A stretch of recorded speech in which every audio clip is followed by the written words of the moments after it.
नमस्कार। डे 12 की इस सीरीज़ में आप सभी का स्वागत है। देखिए एचपीआरसी के अपकमिंग एग्जाम के लिए हमने अलग से एक नई सीरीज चलाई है जिसको हमने डे 1, डे 2 इस तरह से जो है वो नाम दिए हैं। इसी सीरीज़ का आज ये डे 12 पार्ट है और इस पार्ट में जो है वो इंपॉर्टेंट क्वेश्चन हम डिस्कस करेंगे। मोस्ट एक्सपेक्टेड क्वेश्चन यहाँ पर हम डिस्कस करेंगे। अभी तक जितने भी क्वेश्चन इस सीरीज़ में डिस्कस किए गए हैं वो डेफिनेटली एग्जाम में पूछे गए हैं। ये आप जो है वो एनालाइज कर सकते हैं। जो भी अभी तक ऑनलाइन पेपर हुए हैं, बाकी पेपर हुए हैं, उनको देखकर जो है वो आप एनालाइज कर सकते हैं किस सीरीज़ से कितने क्वेश्चन जो है वो पूछे गए हैं। अभी हम डे 12 की सीरीज से जो है डिस्कशन को स्टार्ट करेंगे। आप चाहें तो अपने नोट्स बना सकते हैं, नोट्स अपडेट यहाँ से जो है वो कर सकते हैं, या फिर जिन्होंने हमारी टेस्ट सीरीज ज्वाइन की हुई है, चाहे वो जूनियर ऑफिस असिस्टेंट की है, चाहे वो स्लॉट 4 पटवारी या जेबीटी की है, उनको जो है वो वहाँ पर इसका डे 12 तक कंपाइल कर पीडीएफ हम एक साथ प्रोवाइड करवा देंगे। ठीक है जी। अभी हम क्वेश्चन नंबर 1 से जो है वो डिस्कशन को स्टार्ट करते हैं। बोलते हैं अच्छा आपको टेस्ट सीरीज ज्वाइन करनी है तो टेस्ट सीरीज का लिंक नीचे डिस्क्रिप्शन बॉक्स कमेंट बॉक्स में दिया गया है। अगले क्वेश्चन में देखिए, पहले क्वेश्चन में क्या बोलते हैं in which city in India has the largest 70 foot tall iron statue of Argentina footballer Lionel Messi has been unveiled. तो बोलते हैं कि भारत के किस शहर में अर्जेंटीना के फुटबॉलर लियोनल मेसी की 70 फुट ऊंची एक लोहे की सबसे बड़ी मूर्ति का अनावरण जो है वो अभी किया गया है। तो मेसी की जो 70 फुट टॉल स्टैचू जो है वो अभी इनॉग्रेट की गई है। ये कहाँ पर जो है वो इनॉग्रेट की गई है? ये इनॉग्रेट की गई है कलकत्ता में। ऑप्शन सी जो है वो इसका सही आंसर हो जाएगा। आपने देखा होगा कि मेसी जो है वो कुछ टाइम पहले इंडिया विजिट करते हैं।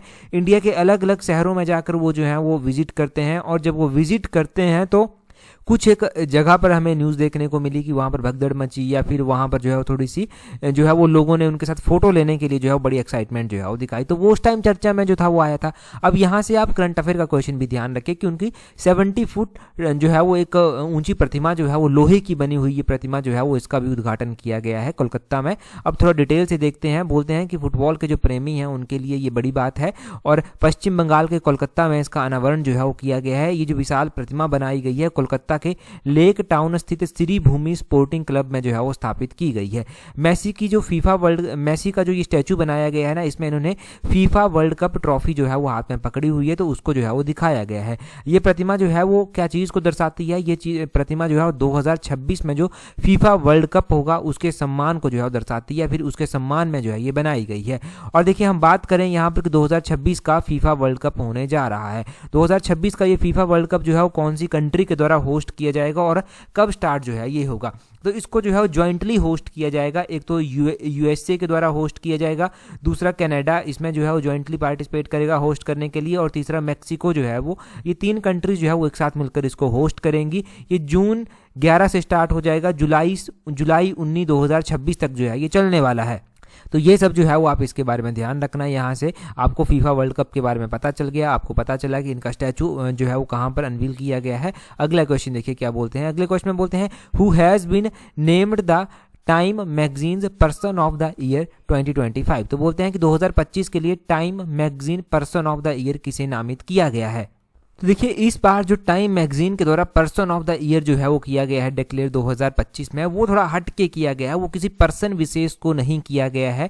वो जो है वो आप कह सकते हैं कि जो इन्फ्लुएंशियल फिगर हैं, यानी कि जो आर्किटेक्ट हैं आर्टिफिशियल इंटेलिजेंस के, उनको जो है वो किया गया है। तो ऑप्शन सी इसका सही आंसर हो जाएगा, the architect of artificial intelligence. इनको जो है वो टाइम मैगजीन ने पर्सन ऑफ द ईयर जो है वो इनको जो है वो अनाउंस किया है। ये आपने ध्यान रखना है। अगर हम यही देखते हैं कि टाइम मैगजीन के द्वारा 2024 में किसे पर्सन ऑफ द ईयर जो है वो डिक्लेयर किया गया था या फिर नामित किया गया था, तो 2024 में टाइम मैगजीन के द्वारा person of the year Donald Trump को जो है वो नामित किया गया था।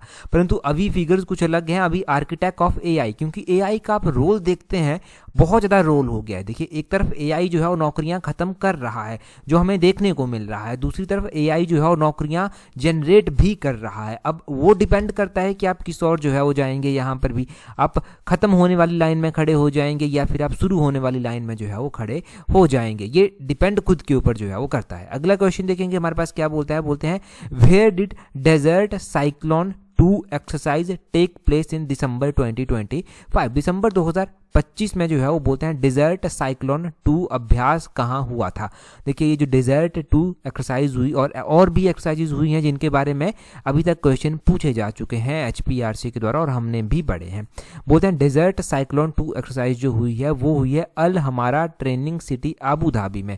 ऑप्शन बी जो है वो सही आंसर इसका हो जाएगा। अब यहाँ से पता होना चाहिए कि ये डेजर्ट साइक्लोन 2 एक्सरसाइज जो है वो कौन सी कंट्रीज के बीच में होती है। यहाँ से ध्यान रखना है आपने कि जो डिजर्ट साइक्लोन 2 एक्सरसाइज होती है ये इंडिया के साथ इसको यूएई जो है वो करता है। कौन? यूएई जो है वो इसको करता है। तो ये ज़रूर ध्यान रखना कि कौन कौन सी कंट्रीज़ के बीच में जो है वो होती है। इस तरह से क्या कोई और भी मिलती जुलती एक्सरसाइज आपको याद रखनी चाहिए? बिल्कुल याद रखनी चाहिए आपको सिर्फ और सिर्फ साइक्लोन एक्सरसाइज भी जो है वो याद रखनी है। ये जो साइक्लोन एक्सरसाइज होती है ये कौन सी कंट्रीज़ के बीच में जो है वो होती है? तो साइक्लोन एक्सरसाइज जो है ये होती है इंडिया और इजिप्ट के बीच में। कहाँ, किसके बीच में? इंडिया और इजिप्ट के बीच में। लास्ट टाइम जब ये 2025 में हुई थी, जब ये 2025 में जो है वो एक्सरसाइज हुई थी, तो इसका तीसरा एडिशन जो था वो हुआ था, तो इसको साइक्लोन 3 जो था वो बोला गया था। और 2025 में ये फरवरी के महीने में लगभग हुई थी Mahajan field firing range in Rajasthan. तो राजस्थान की महाजन फील्ड फायरिंग रेंज में जो था ये हुई थी। अब मैं कुछ एक्सरसाइजेज आपको नोट करवाता हूँ, काइंडली नोट कर लेना। एक एक्यूवेरियन एक्सरसाइज जो है वो हुई, यहाँ पर मैं लिख भी देता हूँ, चाहे AKUVERIN। ये एक्वेरियन एक्सरसाइज जो है वो हुई दिसंबर 2025 में ही हुई थी। इंडिया और मालदीव्स के बीच में हुई थी। आर्मी की एक्सरसाइज है, तिरुवनंतपुरम केरला में जो है वो ये हुई थी। एक हरिमाऊ शक्ति जो था वो हुई थी। कौन सी? HARIMAU हरिमाऊ शक्ति एक्सरसाइज जो था वो हुई थी दिसंबर 2025 में। इंडिया और मलेशिया के बीच में हुई थी, राजस्थान में जो था ये हुई थी। एक गरुड़ शक्ति एक्सरसाइज हुई थी दिसंबर 2025 में इंडिया और इंडोनेशिया के बीच में, वो हमारे हिमाचल में जो था वो हुई थी। वो हम गिरिराज पत्रिका में पढ़ेंगे भी, ठीक है जी। और इसके अलावा जो है वो आपने ध्यान रखना है कि एक सूर्य किरण एक्सरसाइज है जो इंडिया और नेपाल के बीच में होती है, लगभग नवंबर दिसंबर में ही ये हुई है। उत्तराखंड के पिथौरागढ़ में जो है ये एक्सरसाइज जो है वो हुई है। एक जो है वो विन बैक्स एक्सरसाइज भी जो है वो हुई है, VINBAX। ये एक्सरसाइज जो है वो किस किस के बीच में हुई है? इंडिया और वियतनाम के बीच में हुई है, लगभग नवंबर के महीने में हुई है। वियतनाम हनोई में जो है ये एक्सरसाइज जो है वो हुई है। हमने जो है वो हरिमाऊ शक्ति भी पढ़ा, गरुड़ शक्ति भी पढ़ा। एक मित्र शक्ति एक्सरसाइज भी होती है जो हमने पहले भी पढ़ रखी है, नवंबर महीने में ये हुई थी और इंडिया और श्रीलंका के बीच में ये हुई थी। कर्नाटक में ये हुई थी, कर्नाटक के बेलागावी में जो था ये हुई थी। एक अजया वॉरियर एक्सरसाइज आपने ध्यान रखना, नवंबर में ही ये हुई थी। इंडिया और यूनाइटेड किंगडम के बीच में ये जो था वो हुई थी अजया वॉरियर एक्सरसाइज, और ये राजस्थान में जो था वो हुई थी, ठीक है जी। तो अजया वॉरियर भी आपने ध्यान रखनी है। अगर हम बात करें कि ऐसी कोई एक्सरसाइज जो अभी तक एग्जाम में पूछी गई है, हमने पढ़ी भी हो, तो वो कौन कौन सी एक्सरसाइजेज जो है वो हमने पढ़ रखी हैं। तो इंपॉर्टेंट एक्सरसाइजेज जो अभी तक एग्जाम में पूछी गई और हमने भी जो था वो पढ़ी थी, उसमें एक अजया वॉरियर एक्सरसाइज आती है। 2025 में 10वां संस्करण इसका हुआ था, राजस्थान में जो था ये इसका संस्करण हुआ था। एक जो है वो एक्सरसाइज मित्र शक्ति हमने पढ़ी थी, तो ये पूछा गया था कि नवंबर 2025 में मित्र शक्ति एक्सरसाइज कौन कौन सी कंट्रीज के बीच में हुई, तो वो हमने पढ़ा है कि इंडिया और श्रीलंका के बीच में हुई। तो कुछ एक्सरसाइजेज मैंने दिसंबर की बताई, कुछ नवंबर की बताई, वो आपने ध्यान रखना है। हाँ, नवंबर की एक एक्सरसाइज और बच गई, वो है ऑसिन डेक्स। यहां पर मैं लिख देता हूं AUSINDEX। ये आपने ध्यान रखना। ये जो ऑसिन डेक्स एक्सरसाइज हुई है इंडिया और ऑस्ट्रेलिया के बीच में हुई, इनकी नेवी के बीच में ये जो है वो हुई है, और नॉर्थ पैसिफिक ओशियन में जो है ये हुई है। तो ये एक्सरसाइजेज आपने नोट कर ली होंगी। अगला क्वेश्चन देखेंगे हमारे पास क्या पूछते हैं, बोलते हैं हाउ मच कंट्रीब्यूशन, यानी कि गिफ्ट के रूप में आप समझिए, is required to obtain a quick US residence under the Trump gold card visa program launched by the Trump administration. बोलते हैं ट्रंप सरकार के द्वारा, ये ट्रंप प्रशासन के द्वारा ट्रंप गोल्ड कार्ड वीजा जो है वो कार्यक्रम शुरू किया गया है। इसके तहत बोलते हैं अमेरिकी निवास प्राप्त करने के लिए कितनी योगदान राशि उपहार देनी होती है, कितनी अनिवार्य है। मतलब आप बहुत पैसे वाले हैं और आप चाहते हैं कि US के आप जो है वो सिटीजन बन जाएं, तो आपको वहां पर कुछ कंट्रीब्यूशन देना पड़ेगा, कुछ गिफ्ट वहां पर देना पड़ेगा। तो बोलते हैं कि आप कितना गिफ्ट वहां पर जाकर देंगे कि आपको वहां की जो है वो सिटीजनशिप, या फिर आप जो है यूं कह सकते हैं कि आप वहां के रेजिडेंस जो है वो बन जाएंगे। तो $1 मिलियन, ऑप्शन ए जो है वो सही आंसर है। देखिए, $1 मिलियन का मतलब होता है 10 लाख, तो $10 लाख आपको वहां पर जो है वो देने पड़ेंगे। $10 लाख का क्या मतलब है? $1 की कीमत आज के टाइम में लगभग 90 रुपए के बराबर जो है वो है। लगभग आप 9 करोड़ के करीब जो है वो समझ लीजिए। अब बहुत सारे लोग तो ये कहेंगे कि यार 9 करोड़ रुपया अगर हमारे पास होगा तो हम यहाँ पर ही यूएस जो है वो बना लेंगे, हमें कहीं जाने की ज़रूरत ही क्यों, हम क्यों यूएस की रेजिडेंशिप लें जब हमारा हिमाचल इतना अच्छा है। हम 9 करोड़ से जो है वो किसी बड़े बड़े अच्छे गाँव में जाकर जो है वो घर बनाएंगे, सड़क निकालेंगे और सुंदर पहाड़ों के बीच में जो है वो जाकर रहेंगे। परंतु अब देखिए, हर जिसके पास पैसा है उसके लिए 9 करोड़ वो मायने नहीं रखेगा, वो वहाँ का रेजिडेंस बन जाएगा आराम से जाकर। तो ये 1 मिलियन डॉलर की शर्त जो है वो रखी है। इसको जो है वो बोला गया है, क्या बोला गया है इसको, ट्रम्प गोल्ड कार्ड जो है वो इसको बोला गया है। ठीक है जी, ट्रम्प गोल्ड कार्ड का पता चल गया क्या है। इतना सब हमने यहाँ से जान लिया। अगले क्वेश्चन की ओर जो है वो चलेंगे, परंतु अगला क्वेश्चन हम डिस्कस करें उससे पहले, अगर आप तैयारी कर रहे हैं अपकमिंग HPRC के JVT एग्जाम के लिए जो बहुत नज़दीक है, पटवारी एग्जाम के लिए जो अपकमिंग इससे JVT के बाद आने वाला एग्जाम है, तो आप हमारे कॉम्प्रिहेंसिव टेस्ट सीरीज के साथ टाइमली जुड़ सकते हैं, जिसका लिंक नीचे डिस्क्रिप्शन बॉक्स कमेंट बॉक्स में दिया गया है। और देखिए, इसके अलावा अगर आप जूनियर ऑफिस असिस्टेंट के लिए तैयारी कर रहे हैं तो उस टेस्ट सीरीज का लिंक भी नीचे डिस्क्रिप्शन बॉक्स कमेंट बॉक्स में दिया गया है। जूनियर ऑफिस असिस्टेंट के लिए अभी टेस्ट सीरीज स्टार्ट हुई है, तो शुरू से अगर जुड़ जाएंगे तो लास्ट तक जो है वो आप परफेक्ट जो है वो हो जाएंगे। तो परफेक्ट अगर होना है तो ये आपके लिए सही टाइम है टेस्ट सीरीज को ज्वाइन करने का, चाहे वो पटवारी की है चाहे वो JVT की है। टेस्ट सीरीज का लिंक नीचे डिस्क्रिप्शन बॉक्स कमेंट बॉक्स में जो है वो दिए गए हैं। अगला क्वेश्चन देखिए क्या बोलते हैं, बोलते हैं यहाँ पर the one cricket my life and more is an autobiography of which Indian cricketer. तो बोलते हैं the one cricket my life and more किस भारतीय क्रिकेटर की आत्मकथा है। तो अभी एक इंडियन क्रिकेटर की ऑटोबायोग्राफी जो है वो आई है, जिसको नाम दिया गया है the one cricket my life and more. तो ये जो है वो किसकी ऑटोबायोग्राफी है, ये जो है वो शिखर धवन की ऑटोबायोग्राफी है। ऑप्शन सी जो है वो इसका सही आंसर जो है वो हो जाएगा। किसकी ऑटोबायोग्राफी हुई है, शिखर धवन की ऑटोबायोग्राफी हुई। अब यहाँ पर हम कुछ बातें, कुछ पॉइंट्स जो है वो जानेंगे। यहाँ पर हम इंपॉर्टेंट किताबें 2025 की जान लेते हैं कि 2025 में कौन कौन सी इंपॉर्टेंट किताबें जो था वो आई थी। एक जलियांवाला बाग की कराहें किताब आई थी, ये राजवंती मान के द्वारा लिखी गई थी, ये आपने ध्यान रखना है। एक विंग्स ऑफ वेलर किताब जो था वो आई थी, ये जो है वो स्वप्निल पांडे के द्वारा लिखी गई थी। एक Mahatma Gandhi and the environment किताब आई थी, ये TN खुशो के द्वारा जो था वो लिखी गई थी। एक mother Mary comes to me एक ये किताब आई थी, ये किताब बहुत इंपॉर्टेंट है और मोस्ट एक्सपेक्टेड है, ये अरुणाधत्ती रॉय के द्वारा जो है वो लिखी गई है। एक 107 डे कर किताब जो है वो आई है, 107 डे कर किताब जो है वो कमला हैरिस के द्वारा जो है वो लिखी गई है। वैसे ही लिविंग द विवेकानंद वे, ये भी एक किताब आई है, ये दो लोगों ने मिलकर लिखी है। एक अनन्या अवस्थी और निखिल यादव, इन दोनों ने मिलकर जो है ये किताब जो है वो लिखी है। एक the Chola tigers Avenger of the Somnath, ये किताब आई है, ये अमीश त्रिपाठी के द्वारा लिखी गई है। इसको भी आपने ध्यान रखना, ये हमने पढ़ी है और ये पेपर में पूछी भी गई थी, the Chola tiger Avenger of the Somnath कर ये किताब। ठीक है जी, तो ये किताबों के बारे में ध्यान रखना। और एक और किताब आपने ऐड कर ली, स्टार यहाँ पर लगा लो। और अगले क्वेश्चन की ओर जो है वो बढ़ते हैं। अगले क्वेश्चन में हमसे क्या बोलते हैं यहाँ पर, in December 2025 India signed which military logistic agreement with Russian president Vladimir Putin as a federal law. तो बोलते हैं कि दिसंबर 2025 में भारत ने रूस के राष्ट्रपति व्लादिमीर पुतिन के साथ किस सैन्य रसद समझौते को जो है वो संघीय कानून के रूप में जो है वो हस्ताक्षरित किया है। तो आपने देखा कि यूएसए के साथ फिर भी तनातनी चली हुई है, यूएसए लगातार टैरिफ भी इंडिया के ऊपर लगाता रहा है, परंतु उसके बाद भी रशिया के प्रेसिडेंट जो है वो इंडिया विजिट करते हैं, इंडिया उनके साथ जो है वो अलग अलग MOU भी जो है वो साइन करते हैं, कुछ एग्रीमेंट्स के ऊपर जो है वो साइन होते हैं। एक ऐसा ही एग्रीमेंट दिसंबर 2025 में भारत और रूस के द्वारा जो है वो किया गया। इसमें जो है वो सैन्य रसद मसौदों को जो है वो संघीय कानून के रूप में हस्ताक्षरित किया गया है। इसका नाम रखा गया है RELOS, रिलॉस, आपने ध्यान रखना है। अब ये रिलॉस क्या है यहाँ पर हम ये भी जान लेंगे, यहाँ से कॉन्सेप्ट क्लियर हो जाएगा आपका थोड़ा सा। ये देखिए रिलॉस है, रशियन प्रेसिडेंट व्लादिमीर पुतिन जब यहाँ पर आए थे तो रिलॉस को एक साइन किया गया। रिलॉस मतलब reciprocal exchange of logistic support, मतलब जब इंडिया और रशिया इन दोनों कंट्रीज का बोलते हैं कि कहीं पर भी कुछ लड़ाई हो जाती है, मतलब इंडिया को कहीं पर भी ज़रूरत पड़ती है, तो इंडिया और रशिया की मिलिट्री जो है वो एक दूसरे के साथ जो है वो अपने मिलिट्री बेसिस, अपने पोर्ट को, अपने एयरपोर्ट को और एयरपोर्ट जो है वो रिफ्यूलिंग के लिए इस्तेमाल होंगे, और उनको रिपेयर करने के लिए लॉजिस्टिक्स को ये सारी स्पोर्ट्स जो है वो एक दूसरे को जो है वो प्रोवाइड जो है वो करवाएंगे।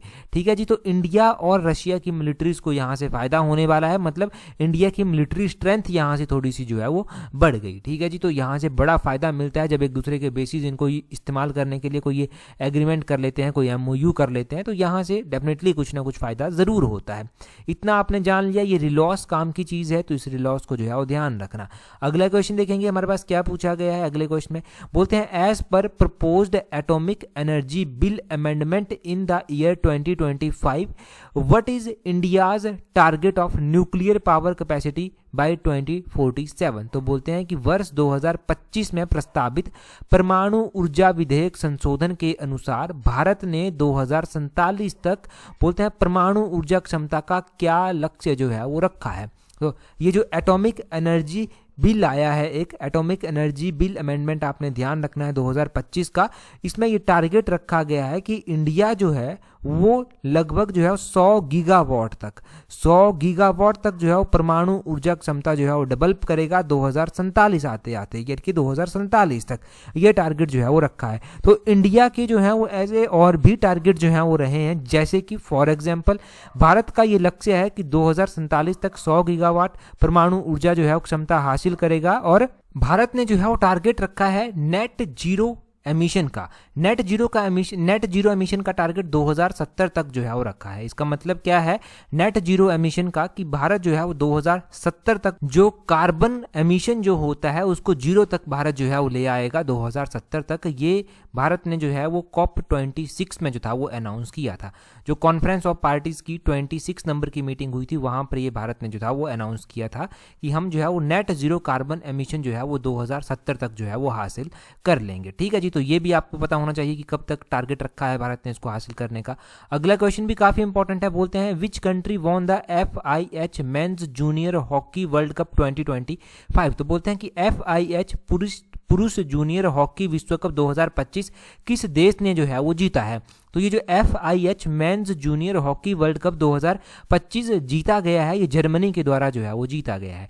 यहाँ पर हम थोड़ा डिटेल से जानेंगे, और यहाँ पर स्टार लगा लीजिए, ये ज़्यादा इंपॉर्टेंट जो है वो क्वेश्चन बन जाता है। स्टार लगा लीजिए। बोलते हैं यहाँ पर कि FIH पुरुष जूनियर हॉकी विश्व कप 2025 का आयोजन जो है वो 28 नवंबर से 10 दिसंबर 2025 तक किया गया था, भारत में किया गया था, यानी कि इसको इंडिया ने होस्ट किया। इंडिया ने तमिलनाडु में इसको होस्ट किया, तमिलनाडु के बीच चेन्नई और मदुरई शहरों में जो है वो ये आयोजित जो था वो हुआ था। ये जो है वो 14वां संस्करण था, और पहली बार इसमें 24 टीमों ने जो था वो भाग लिया था। जर्मनी यहाँ पर जीतती है, जर्मनी ने यहाँ पर स्पेन को जो है वो 3-2 से जो है वो हराया। तो कई बार ये भी पूछते हैं कि यहाँ पर कौन सी कंट्री जो है वो जीती है, तो यहाँ पर जर्मनी जीती है, ये तो आप आंसर कर देंगे, परंतु जर्मनी ने जो है वो किसको हराया है, ऐसा क्वेश्चन भी एग्जामिनर पूछ लेता है। तो जर्मनी ने जो है वो स्पेन को हराया है। और भारत का क्या स्टेटस यहाँ पर रहा, भारत ने यहाँ पर कांस्य पदक जो है वो जीता है। भारत ने यहाँ पर कौन सा पदक जीता है, कांस्य पदक जो है वो यहाँ पर जीता है। तो ये भी पता होना चाहिए कि भारत में हुआ ये, तो भारत ने भी क्या कोई मेडल शेडल जीता या नहीं जीता। तो भारत ने बिल्कुल मेडल जीता, और भारत ने कांस्य पदक जो है वो FIH पुरुष जूनियर हॉकी विश्व कप में जो है वो जीता है। तो ये सब आपने यहाँ से इंपॉर्टेंट बातें ध्यान रखनी है। अगला क्वेश्चन देखेंगे हमारे पास क्या पूछा गया है। बोलते हैं in December 2025 which wetland has been declared Chhattisgarh first Ramsar site. तो बोलते हैं दिसंबर 2025 में बोलते हैं कि कौन सी वेटलैंड है जिसको छत्तीसगढ़ की जो है वो पहली रामसार साइट जो है वो घोषित किया गया है। तो छत्तीसगढ़ में इससे पहले रामसार साइट नहीं थी, यहाँ से ये आप याद रखिए, ये छत्तीसगढ़ की पहली रामसार साइट जो है वो है। तो इस क्वेश्चन को स्टार लगा लीजिए, क्योंकि ये भी बहुत ज़्यादा इंपॉर्टेंट है। ये जो है वो कोपरा रिजर्वर, कोपरा जलाशय है एक छत्तीसगढ़ का, जिसको जो है वो दिसंबर 2025 में जो है वो वेटलैंड जो है वो डिक्लेयर किया गया है। अगर हम बात करते हैं यहाँ पर इंडिया में वेटलैंड का क्या स्टेटस है, आपने ध्यान रखना है कि दिसंबर 2025 तक इंडिया में 96 रामसार साइट जो है वो हो गई, और जो दो लास्ट की 95 और 96 नंबर की की रामसार साइट डिक्लेयर किया गया है वो राजस्थान की सिलिसरे लेक है और एक जो है वो छत्तीसगढ़ का कोपरा रिजर्वर है। ये जो आपने ध्यान रखना है कि ये जो कोपरा रिजर्वर है ये 95 नंबर की साइट जो है वो डिक्लेयर की गई है और ये जो सिलिसर लेक है ये 96 नंबर की साइट जो है वो डिक्लेयर जो है वो की गई है। इससे पहले 94 साइट थी, अब 96 साइट जो है वो हो गई। ये जो 96 साइट है ये लगभग 13.6 लाख हेक्टेयर एरिया जो है वो कवर करती हैं। और बोलते हैं तमिलनाडु जो है वो हाईएस्ट नंबर, तमिलनाडु में जो है वो highest number of Ramsar site जो है वो इंडिया में है। तो ये भी ध्यान रखना है कि इंडिया के किस स्टेट में highest number of Ramsar site आती हैं, तो वो जो है वो तमिलनाडु में जो है वो आती हैं। दूसरी बात यहाँ पर ये ध्यान रखनी है कि इंडिया का एशिया में तो पहला रैंक है रामसार में। अगर हम बात करेंगे साइट्स के मामले में तो एशिया में तो इंडिया पहले नंबर पर आता है, परंतु पूरे वर्ल्ड में, पूरे ग्लोब में अगर आप बात करेंगे तो इंडिया तीसरे नंबर पर आता है। पहले नंबर पर यूके जो है वो आता है, दूसरे नंबर पर मैक्सिको जो है वो आता है और तीसरे नंबर पर जो है वो कौन सा आता है, तीसरे नंबर पर जो है वो अपना इंडिया जो है वो आता है। ये मैक्सिको का नाम सुनकर क्या याद आना चाहिए? मैक्सिको का नाम सुनकर अगर आप ध्यान से सुन रहे हैं तो पिछले क्वेश्चन आपके मन में आने चाहिए जो मैं फीफा वर्ल्ड कप के बारे में बता रहा था कि उसको होस्ट कौन करेगा। तो उसमें हमने यूएसए, मैक्सिको, कनाडा, ये हमने जो था वो पढ़ा था कि ये जो है वो तीन जो है वो कंट्रीज हैं जो मिलकर जो है वो इसको होस्ट जो है वो करने वाली हैं। तो इस तरह से रिवीजन भी हो गया आपका और आपने जो है वो अगला भी मैक्सिको भी याद रख लेंगे। अब अगले क्वेश्चन में बोलते हैं what is theme of world youth skill day 2025। वैसे तो हमने डे 1 वाली सीरीज में इंपॉर्टेंट डेज जो है वो एक जगह अलग से पड़े हुए हैं, परंतु फिर भी कोई इंपॉर्टेंट डे छूट जाए इसलिए हम जो है वो ये डे इंपॉर्टेंट अलग से भी डिस्कस करते रहते हैं। अब बोलते हैं कि यहाँ पर क्या बोलते हैं कि वर्ल्ड यूथ स्किल डे 2025 में मनाया गया, इसकी थीम क्या रखी गई थी? इसकी जो थीम रखी गई थी वो रखी गई थी youth empowerment through AI and digital skills. तो ऑप्शन बी इसका जो है वो सही आंसर हो जाएगा। Youth empowerment through AI and digital skills जो है वो इसकी थीम रखी गई थी। अगर हम बात करते हैं कि अभी इंपॉर्टेंट डेज मनाए गए हैं, वो कौन कौन से इंपॉर्टेंट डेज मनाए गए हैं, उनकी थीम जो है वो क्या रखी गई है, ठीक है जी। तो ये हम बात यहाँ पर एक बार जो है वो कर लेते हैं। इंपॉर्टेंट डेज में दिसंबर महीने में वर्ल्ड एड्स डे मनाया गया जिसकी थीम रखी गई थी overcoming disruption transforming the AIDS response, ये इसकी थीम रखी गई थी। और वैसे ही कॉन्स्टिट्यूशन डे मनाया जाता है 26 नवंबर को, उसकी थीम रखी गई थी हमारा संविधान हमारा स्वाभिमान, ये थीम रखी गई थी। और वैसे ही नेशनल यूनिटी डे मनाया गया, जो राष्ट्रीय एकता दिवस है वो 31 अक्टूबर को जो है वो मनाया गया। वर्ल्ड फूड डे मनाया गया, ये 16 अक्टूबर को मनाया जाता है और वर्ल्ड फूड डे की थीम थी hand in hand for better food and a better future, ये ध्यान रखना है। International day of girl child मनाया गया, ये 11 अक्टूबर को मनाया गया। वर्ल्ड टूरिज्म डे मनाया गया, ये 27 सितंबर को मनाया गया, इसकी theme tourism and sustainable transforming जो था वो रखी गई थी। आयुर्वेदा डे भी मनाया गया, ये 23 सितंबर को मनाया गया, इसकी थीम रखी गई थी Ayurveda for people and planet, ये इसकी थीम रखी गई थी। अच्छा, आप मुझे कमेंट कर कर बता दीजिए कि इंटरनेशनल योगा डे कब मनाया जाता है और इंटरनेशनल योगा डे जब 2025 में मनाया गया था तो उसकी थीम क्या रखी गई थी। ठीक है जी, थोड़ा सा रिवीजन आपका भी हो जाएगा, ब्रेनस्टॉर्मिंग आपकी जो है वो हो जाएगी। अब हम यहाँ पर जो है वो कुछ वन लाइनर क्वेश्चन भी डिस्कस करेंगे, परंतु ये ध्यान रखना कि वर्ल्ड यूथ स्किल डे 15 जुलाई को जो है वो हर साल जो है वो मनाया जाता है। अब इंपॉर्टेंट क्वेश्चंस की जो है वो बारी आती है कि इंपॉर्टेंट क्वेश्चंस हम डिस्कस कर लें, वन लाइनर भी। बोलते हैं भारत और फ्रांस के बीच संशोधित दोहरे कराधान परिहार समझौते के लाभांश कर की दर को 10 से घटाकर कितना किया गया। तो भारत और फ्रांस के बीच जो अमेंडेड एक दोहरा कराधान परिहार समझौता हुआ है, इसमें जो लाभांश कर की दर है वो 10 से घटाकर 5% कर दी है, ये ध्यान रखें। आगे बोलते हैं भारत और फ्रांस किस समझौते को संशोधित करने पर सहमत हुए हैं। तो ये समझौता था दोहरे कराधान से बचाव समझौता, और इसी में ही जो है वो 10% से ये लाभांश कर की दर जो है वो 5% जो है वो कर दी गई है। आगे बोलते हैं वर्ल्ड इनइक्वलिटी रिपोर्ट 2026 के अनुसार भारत में शीर्ष 10% आय अर्जक कुल आय का कितना प्रतिशत हिस्सा जो है वो लेते हैं। तो देखिए, बोलते हैं कि ये जो वर्ल्ड इनइक्वलिटी रिपोर्ट जो है वो आई, ये वर्ल्ड इनइक्वलिटी रिपोर्ट 2026 की है। इसके अनुसार भारत में जो शीर्ष 10% आय अर्जक हैं वो कुल आय का जो है वो 58%, 58% जो है वो हिस्सा जो है वो लेते हैं। ये बहुत इंपॉर्टेंट है, एलाइड वगैरह में इस तरह के क्वेश्चन पूछे गए हैं, बेशक टीजीटी में पूछे जाते हैं, अब तो पेपरों के बीच में कुछ दूरी रह ही नहीं गई है।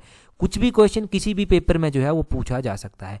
15 दिसंबर को सरदार वल्लभ भाई पटेल की पुण्यतिथि थी। उनको मरणोपरांत देश के सर्वोच्च नागरिक सम्मान भारत रत्न से कब सम्मानित किया गया था? तो उनको भारत रत्न 1991 में दिया गया था। संयुक्त राष्ट्र पर्यावरण सभा के 7वें सत्र में भारत द्वारा किस शीर्षक का प्रस्ताव अपनाया गया? तो भारत ने जो है वो वैश्विक जंगल की आग प्रबंधन को मजबूत करना, ये प्रस्ताव जो है वो अपनाया है। बोलते हैं जंगल की आग पर UNEP United Nation Environment Programme की वैश्विक report spreading like wild fire के अनुसार यदि वर्तमान रुझान जारी रहे तो 2030 तक जंगल की आग में कितने प्रतिशत वृद्धि होने की चेतावनी है। देखिए जैसे जंगलों में अब आग लगती है, अगर ये वैसे ही कंटिन्यू रही तो 14% जो है वो वृद्धि जो है वो हो जाएगी जंगलों की आगों में। आगे बोलते हैं भारत का पहला डिजिटल खानाबदोश गांव किस गांव को घोषित किया गया है? डिजिटल खानाबदोश मतलब डिजिटल नोमैड विलेज जो है वो किसको घोषित किया गया है? वो सिक्किम के याकटेन को जो है वो किया गया है। सिक्किम का एक याकटेन गांव है उसको किया गया है। बोलते हैं माइक्रोसॉफ्ट ने प्रोटीन व्यवहार को समझने के लिए कौन सी एआई प्रणाली लॉन्च की है? शायद ये क्वेश्चन हमने पहले भी पढ़ा है। एआई प्रणाली जो लॉन्च की गई है ये बायोईएमयू की गई है, बायोइमू जो है वो की गई है। रेलवे सुरक्षा बल की पहली महिला महानिदेशक कौन बनी है? तो वो सोनाली मिश्रा जो है वो बनी है।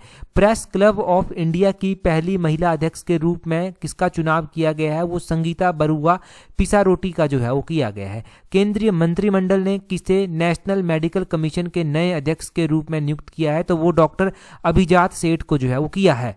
अगला क्वेश्चन देखिए क्या बोलते हैं 2025 में जैनिक सिनर ने विंबलडन का अपना पहला खिताब जीतने के लिए निम्नलिखित में से किस शीर्ष खिलाड़ी को हराया है?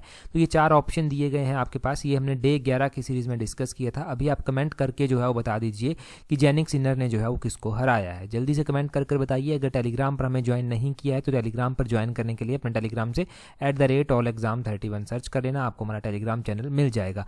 आज की इस वीडियो में इतना ही है। That's all for today. Thank you very much for watching and listening it very patiently.